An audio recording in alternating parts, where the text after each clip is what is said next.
Ready for the event. Houston Station, we're ready for the event. Ascend Conference, this is Mission Control Houston. Please call station for a voice check. Is that NASA? Station, this is Ascend. How do you read us?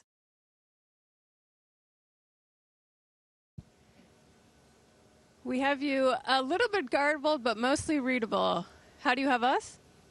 I'll take that. I will take that. Oh my gosh. They're calling from space. Okay. So I know we don't have a ton of time. So Jasmine and Laurel, they're from the 2017 class of astronauts. Obviously, they're in space. And we want to just maximize this opportunity. We only have about 20 minutes. So I understand that you guys are both in the midst of your first mission to the space station. Can you tell us your first thoughts when you reached the orbiting laboratory? Yes, we have you loud and clear now, by the way. Welcome to the space station. So it's funny, some of my first thoughts were actually, where am I? We had trained for hundreds of hours back on Earth in the mock-ups at Johnson Space Center. But when you get here and you come into, we docked to Zenith, so we were coming in to Node 2 from up above, and it was a different angle than I'd ever looked at it before. And I was just so disoriented. So I think I spent my first week just feeling very disoriented and not knowing which way to turn, left or right.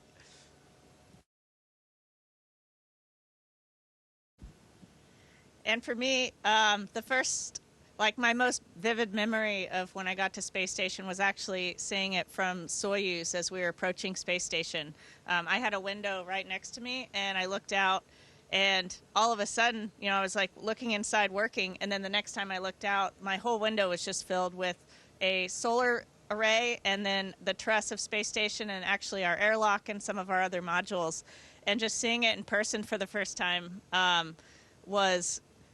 my first thought was oh my God, this is so beautiful. And also, it just really, I've known what a complex and impressive vehicle it was, but seeing it in person for the first time really made me realize, just what an achievement it is that we've accomplished. And also, it's just incredible to see it.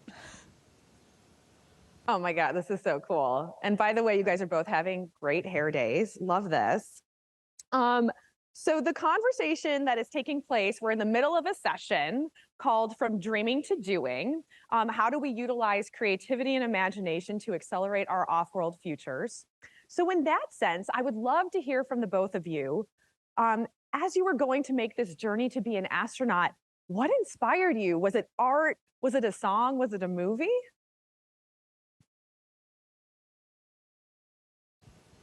Oh, man. Well, so I had a couple things that inspired me. First, I grew up in Houston, Texas, so I had NASA Johnson Space Center down the road. So I had a lot of early exposure to NASA and the Space Shuttle program. But I also grew up in the mid-'90s, and Apollo 13 was definitely a huge source of inspiration for me to want to work in the space program. And then there were also, you mentioned music, and the first two CDs I had, I think, were Red Hot Chili Peppers, because they had a song on it called Airplane, and also Dave Matthews Band, Satellite. They weren't really singing about airplanes and satellites, but middle school me was super excited about those songs. And for me, it also started at a young age. For me, initially, it was inspired by a book report I did on Valentina Tereshkova. And I'll be honest, I don't remember the details of the book I read, but I do remember making an astronaut costume with my mom and wearing it into school that day to pretend I was Valentina Tereshkova.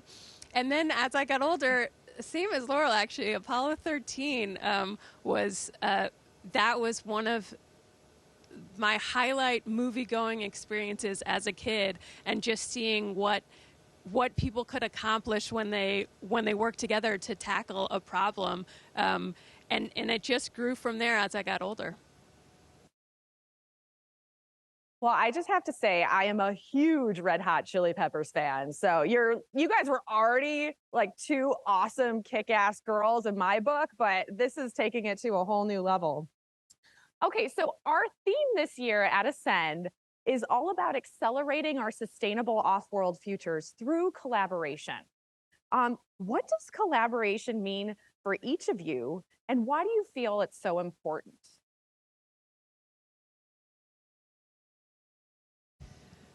To me, collaboration means working together towards a common goal or a common mission.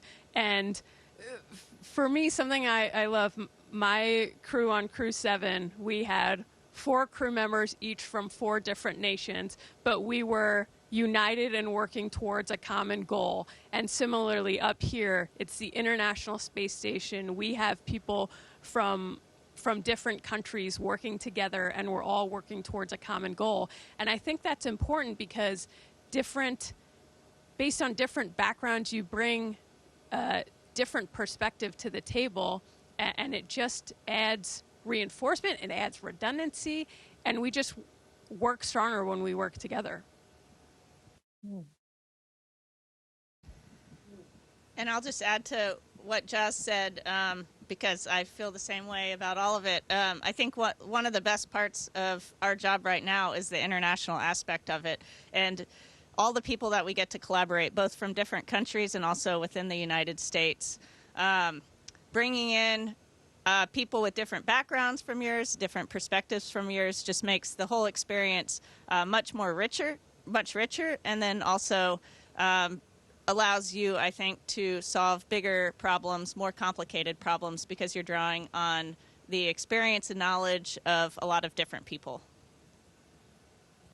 Wow, thank you to the both of you for those answers. I think they know a thing or two about collaboration. So you hear a lot from prior astronauts about the ability to look at humanity differently when you get to the space station and how you feel about Earth.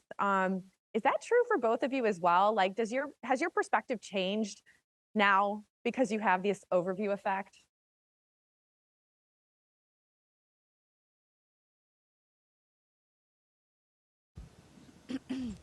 That's a great question, and we were actually talking about that right before this event, because a lot of the times people say, it's a perspective change, but for both of us, I think it just reinforced a lot of things that we already felt. Just the sense of how special our planet is, how beautiful our planet is, and its fragility and everything we need to do to take care of it. We knew that, and we kind of knew how important all of this was, but then getting to see Earth from this perspective and getting to see it in person with our own eyes and all of the different places on the planet has really just made us understand and feel that all that much more deeply. What she said, everything she just said, I agree with. Sorry, you guys are so funny. You guys, I would love to be just at a dinner table in space with you two. So I think one of the things too, I love the juggling. The juggling is also part of the performance. You're welcome. So there are a wide range of research and development that can be performed on the space station, but you guys are both kick-ass women. Can we just talk about the importance of letting other young women and people from diverse backgrounds know that there's this whole new role opening up for different players? And how does that impact you? I think something I always want to pass on to young girls and boys is that not only do you belong in these fields and doing these things, but you're needed. We talked a bit earlier about I look at the world differently than Laurel looks at the world, differently than Andy, differently than Satoshi and Alec and our entire crew, because we've had different experiences that have led us to this point. So we see every problem slightly differently. And when you have me looking at it one way, Laurel looking at it another way, that all comes together, and you take the best of it and you get rid of what doesn't add value. And so it goes back to, like, we're stronger when we collaborate. Similarly, we're stronger when we have people from different backgrounds, whether that's different genders, different religions, different experiences in life, and so you're needed in these fields.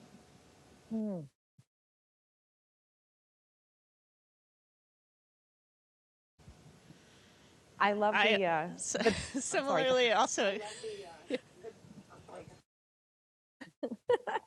Oh, go ahead. Second delay. I love the microphone toss you guys just provided too. That was pretty awesome. So other than standing here giving interviews to conferences, what do you guys actually do on the space station? Well, we've spent most of our days doing a mix of science and maintenance activities. So a typical day for us looks like waking up, having breakfast like you would at home, and then we usually have a morning meeting with the ground teams just to sync up. And then for the rest of the day, we are scattered all over Space Station. Some of us are working on different science research projects. Some of us are doing maintenance, repairing different components and different systems on Space Station, and then also at some point in the day we work out for about 2 hours a day as well. And then we wrap up the day with another tag up with the ground teams, and then pretty much have dinner and go to bed, because usually the days are long and busy, and so we're tired at the end of it.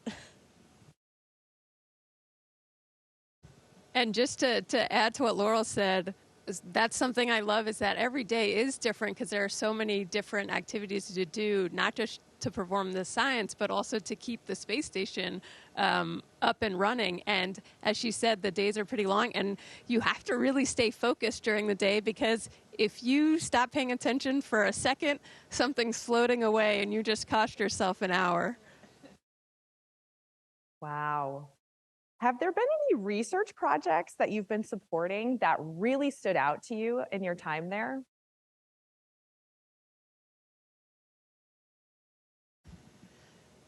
Definitely. One of the big research projects that I'm involved in is a project called CIPHER, and it's a series of 14 different medical studies that are all on me. So I'm the research subject.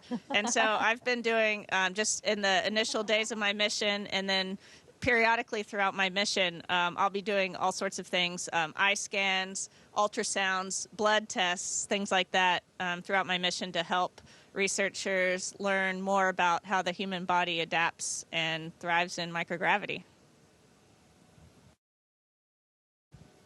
I also really like the human research, as well as studies that help set us up for going further in the solar system. Just recently, I was helping sequence DNA to figure out what's in our water. We used to send those, well, we still do send those samples back down to ground to analyze them, making sure our water's good for us to drink and consume. But now when we go further, we're not going to be able to just send it back down to the ground. So the studies where we're figuring out how can we do this in-house, I also really enjoy. Wow, those are really interesting projects. Thank you so much for sharing that. What has surprised you both most about living on the space station?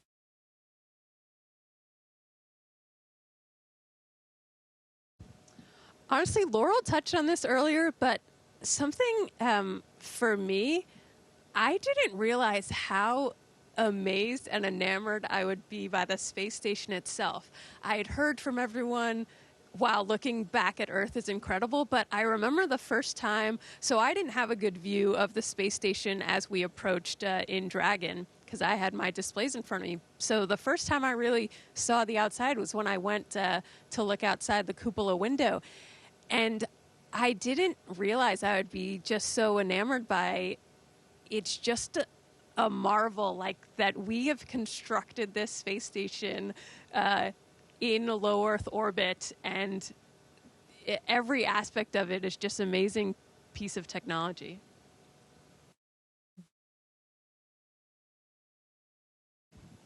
And I think for me, one of the surprising things on space station has been how quickly our brains adapt to a 3D environment. We do all of our training, of course, on Earth in 1G, where there's always a ceiling and there's always a floor, and they're always in the same place. So we only ever see things from one point of view. Whereas up here, you can whip around a corner on the ceiling of one module, and so you're looking at the ceiling of the next module, and that's a view you've never seen before. And Jasmine mentioned this earlier, but you have no idea where you are for a second. And at first, like in the first couple of days we were up here, I would have to stop and look around and like look down and look around and process where I am. And now I just really quickly, I'm like, oh, I don't even really think about it. I just know where I am. So how fast that adaptation happens and how adept our brains are at kind of restructuring our whole world, I think is pretty cool. I mean, I'm having major FOMO. I can't do that right now. Oh my gosh. Thank you for all the acrobatics. That is fantastic. So the International Space Station is slated to remain operational through 2030 and possibly beyond there. And then it's passing the torch on to the commercial destinations in low Earth orbit. What do you think the legacy of the space station will be when that happens? And how can the work you are both performing assist in that transition?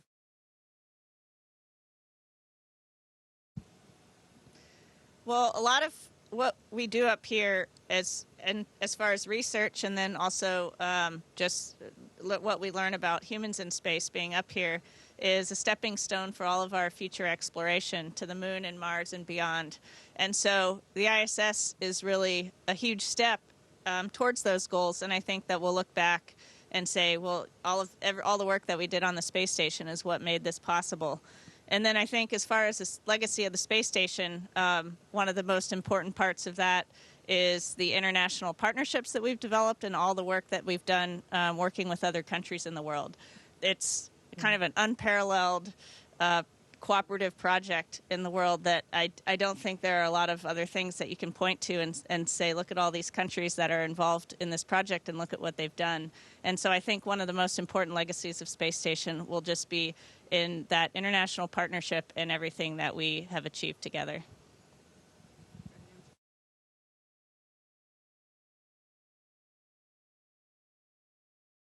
Okay, so I know we're running out of time, but I have to ask this question about the future. So space has evolved so much over the last 50 years. Where do you both see humanity in space in the next 50 years?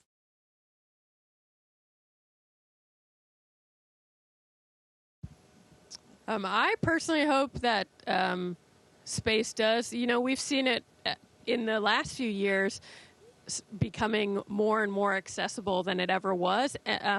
But still, most people, right now can't just get up to space easily. I hope that accessibility continues to increase over the next 50 years.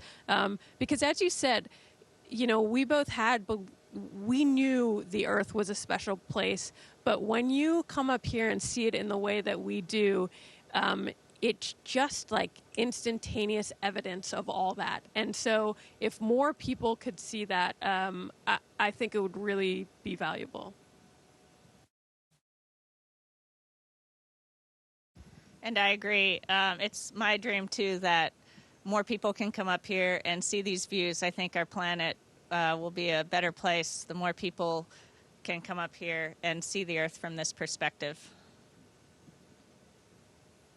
Well, I know we are running out of time. We got one more minute.